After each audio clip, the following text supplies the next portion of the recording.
Hello, Homestead. Please stand for the pledge. I pledge allegiance to the flag of the United States of America and to the republic for which it stands, one nation, under God, indivisible, with liberty and justice for all. Please remain standing for a moment of silence.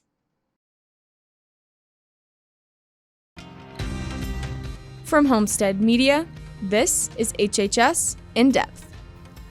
Coming up today on HHS In Depth, we are just a little over a month away from the primaries for our nation's midterm election here in Indiana, and we'll get you caught up with how students can take part this year.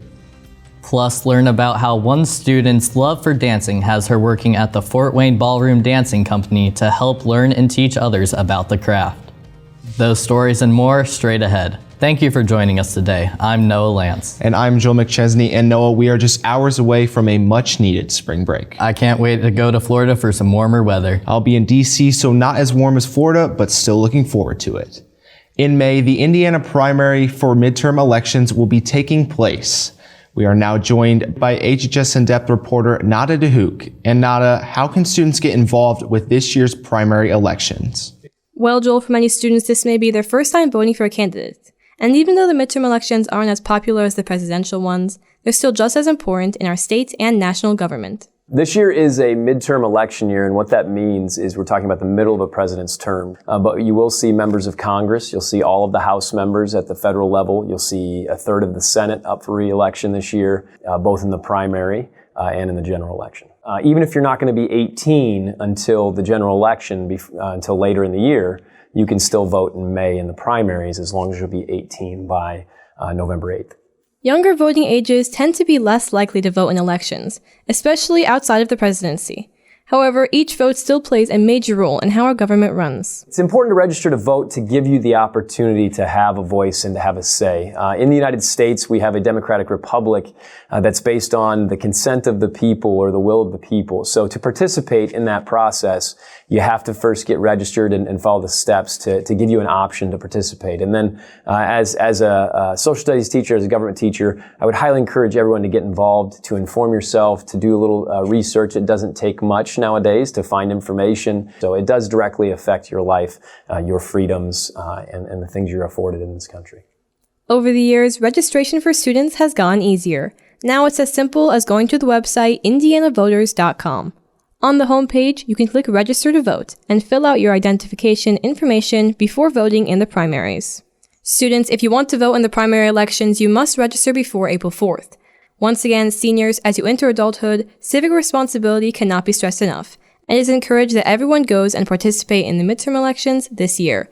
For HHS In Depth, I'm Nada DeHook. We are knocking on the door of spring break, and for all of you staying in town for vacation, it looks like the weather won't be quite like the Florida weather for the first weekend of break. I'll be back with a weekend forecast to let you know. Attention seniors. The time has come to submit your pictures for the slideshow that plays annually at graduation. Send in any pictures that showcase fun memories that you have from elementary to high school. If you would like to see your photos in the graduation slideshow, check your email to access the Google Sheet link where you can put as many photos as you'd like. Make sure to have all your photos in by the May 20th deadline, as there will be no extensions. Welcome back to HHS In Depth. Congratulations to Homestead senior Jared Sagan, who won a National Gold Medal American Vision Award at the Scholastic Art Competition. Jared's art piece was created by cutting apart two separate drawings and reassembling them to create this amograph. The Fort Wayne Museum of Art has purchased this piece for their education program, and the art piece will now be entered into the 2022 Scholastic Art and Writing National Awards Ceremony, which will take place at Carnegie Hall on Thursday, June 9th in New York City. Congratulations to Mr. Decker, who was recently announced as the Dual Credit Faculty Award nominee for Ivy Tech's Distinguished President's Award for Excellence in Instruction by the Fort Wayne and Warsaw campus. The distinguished nomination is given to instructors noted for excellence in instruction of dual credit courses and their ongoing commitment to the craft of teaching and inspiring students. Congratulations to Mr. Decker. Speaking of Ivy Tech dual credit, students who are currently enrolled in spring semester or full year Ivy Tech dual credit courses, April 18th is the deadline to withdraw from the course with Ivy Tech. So if you anticipate there is a possibility of you earning a D or an F in the course, be sure to log into your dual enroll account and withdraw from the course prior to the deadline so that the D or F does not show up on your college transcript. Contact Assistant Principal Mr. Clark with the email shown here if you have any questions. Our Homestead Spartans robotics team won the Tippy Canoe robotics competition in Lafayette last weekend. Congratulations to Coach Steverson and Elder and this amazing group of engineers and computer programming specialists. The robotics team is now on to state. Congratulations to Homestead Chess Club, who had a spectacular showing this week at their tournament with Bishop Luers and South Adams. Here are the results from this past Monday. Congratulations to all the students on their big day, and if you'd like to join Chess Club, go to room 608, Senora Hoon's room, after school every Monday. Please note that Basket Weaving Club will meet today from 2:45 to 3:30 in room 204, Miss Lamont's room. And now, here is a list of the clubs taking place at Homestead the week we return from spring break. Dare to be a force of nature and go to Environmental Club's next meeting on April 11th, right after break in Mrs. Merkling's room, room 206. This meeting will prepare saplings for distribution to the elementary schools for Arbor Day. Audio aficionados will now meet on Wednesday, right after school in room 600B, the radio and TV area. Go out to listen to a full-length album and talk about music. The next Biomedical Science Club meeting will take place on Wednesday, April 13th from 2:45 to 3:30 in room 215. The scheduled speaker is Carolyn Hanrahan, who is a certified physician assistant at Fort Wayne Orthopedics. Snacks and water will be provided. They hope to see you there. If you have any questions, please contact Mrs. Behrens. And finally, the Chicken Nugget Club will be hosting its last meeting of the year on Tuesday, April 22nd, right after school in room 208. Anyone is allowed to attend the meeting. If you would like to join them, please fill out the Chick-fil-A sign-up form in room 208 and return it to Mrs. B by April 20th. How much do you know about ballroom dancing? Most people just think of Dancing with the Stars, but did you know that the Fort Wayne Ballroom Company offers classes for people of all ages? Jenna Lane is in now to tell you all about student Madison Stambaugh's experience working and taking classes with the company. Ballroom dancing is a great way to mix both fun and exercise. Not many people get the opportunity to learn ballroom dancing, but Madison came across this hobby in an unconventional way. I started ballroom dancing after going to a homeschool dance that was ballroom themed. That was on a Saturday, and I got into the studio on that next Monday. Currently, I am the intern here. I help in classes, and while I don't teach, I kind of help people who might be having a harder time, because sometimes when you hear things a different way, it helps. Going against the typical gender roles in ballroom dancing has given Madison a new opportunity to grow her ballroom skills and experience. As a woman, it can be pretty intimidating dancing the stereotypical guy part. But over time, I have learned to do that part. Now it just kind of feels natural, which is pretty crazy. Madison encourages everyone to come take a class. You won't be disappointed. Stop on by. Here at the Fort Wayne Ballroom Company, you get one free class. I recommend the Monday at 7 o'clock class. We start off pretty simple, stationary, and then we work our way up to the more difficult dances. If you're interested in ballroom dancing classes or just want to know more about it, contact Madison Stambaugh at the email shown below. Reporting for HHS In Depth, I'm Jenna Lane. Thanks, Jenna. Well, this week started off cold, but yesterday was almost perfect. So what can we expect for our first weekend of spring break? Anthony Gary joins us now to let us know. Thank you, Noah and Joel. Well, Indiana weather strikes once again. Tonight we are expected to get a rain-snow wintry mix with a low of 31 degrees. Overnight, the precipitation should go away, so if you have an early morning Friday flight, no need to worry about slipping on the ice to get to the airport. Friday during the day, it'll warm up a little bit with a high of 45 and a low of 28. Then on Saturday, for all of you still remaining in Fort Wayne, it'll be a high of 52 and a low of 36 with showers in the late evening. The weather will stay the same on Sunday with the same high and a low of just 2 less with partly sunny skies, which, if you remember from last year, is not quite the 80-degree weather we got last year over spring break. Those partly sunny days continue to give us a little bit of a tease of the warmer outside weather to come.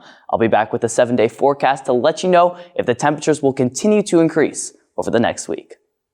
All right, thank you, Anthony. Next in sports, we'll get you caught up with the week it was here in athletics at Homestead. Nisha Lalria is in next in the Locker Report to get us caught up. Stay with us.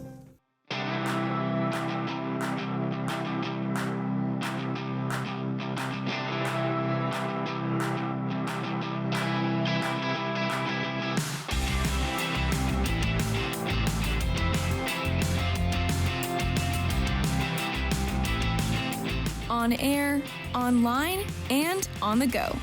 Listen to the Point 91 FM anytime, anywhere. The Point 91 FM, where music is the point. Welcome back to the Locker Report. I'm Nisha Lalria. As the Homestead spring sports season begins to bloom, one club sport that is currently competing this season is the Homestead lacrosse team. Reporter Anthony Gary is in now with a look at the lacrosse team and a report on how their season is going so far.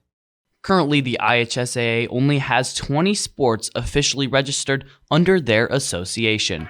However, there are plenty of other sports that still compete separate from the school as club sports, one of the more popular club sports being the boys lacrosse team. Club lacrosse, we basically just don't get funded by the school, and we're not a part of the IHSLA. It's hard to kind of get the things that maybe those higher schools like Carmel and Cathedral have, which have been the past state winners, and all of those schools are funded by their schools just because they have so many more players and so many more students that actually go towards their sport.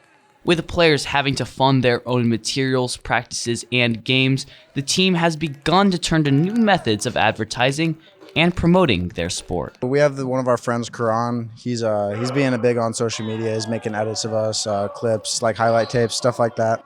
That's really getting our name out there, like getting people to recognize us. Hopefully get more funding, players to come out, anything that'll help the team.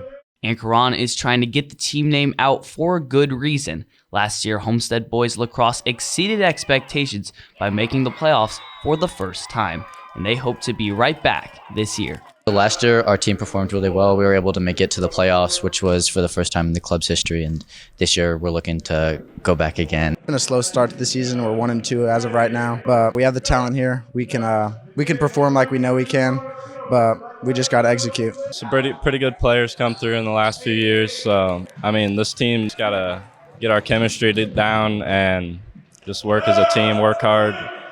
And I think we'll do good things. The next game for the guys won't be until April 16th at 1 p.m. at home versus Penn.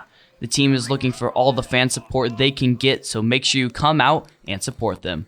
Reporting for HHS In Depth, I'm Anthony Gary.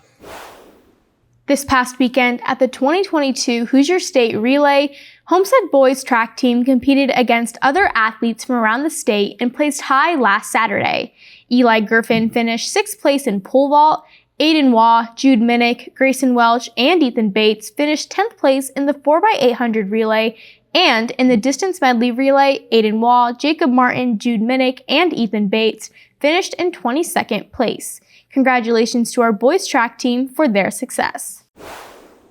Some big news for a few Homestead individuals, starting with Addison Canablo. The sophomore track runner competed at the indoor state tournament last weekend and broke the indoor state record in the 3,200 meter run with the time of 10 minutes and 11 seconds. Canablo broke the 9-year standing record by 22 seconds and, of course, claiming a first place finish. On Tuesday night, Homestead's very own and Indiana's Miss Basketball Ayanna Patterson competed in the McDonald's All-American game. Ayanna was also selected to participate in the Slam Dunk contest as well. Ayanna had just one bucket in Tuesday night's McDonald's All-American game, helping the East to a 95-75 victory over the West. Patterson became the first girl from Fort Wayne to play in the game. Wawassee's Shanna Zolman, who played in the inaugural game in 2002, is the only other female representative from the Northeast Indiana to play in the game. Patterson will lead the Indiana All-Stars against the Kentucky All-Stars on June 10th and 11th. Once again, congratulations to Ayana for her amazing career as a Homestead Spartan. And finally, Homestead basketball senior Fletcher Lawyer is one of 4 players selected nationwide to compete in the High School Slam 3-point shooting championship. On Tuesday, Fletcher was announced as a national champion at the high school 3-point competition. Lawyer was a 3-time winner, starting by defeating Duke signee Kyle Filipowski 21-16 and undecided recruit Austin Montgomery 24-13. You can watch him on CBS at 1 p.m. this Sunday. Good luck to Fletcher as he makes Homestead history this weekend as well. As the spring season starts up, we'd like to remind coaches of all the teams that if you want results to be featured on HHS In Depth, you must email the results to the email shown below. For the Locker Report, I'm Yushal Alaria. Stick around as weatherman Anthony Gary will have a final check of the forecast when we come back.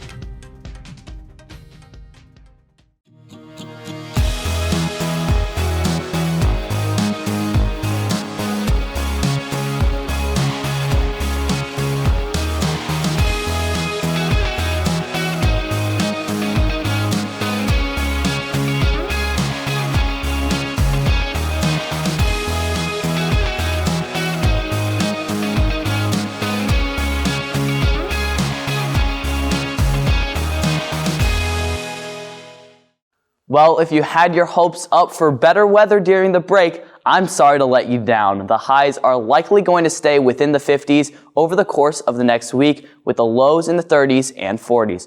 We're expected to get 2 sets of rain over the week as well, with rain Saturday night and rain Tuesday night and Wednesday morning.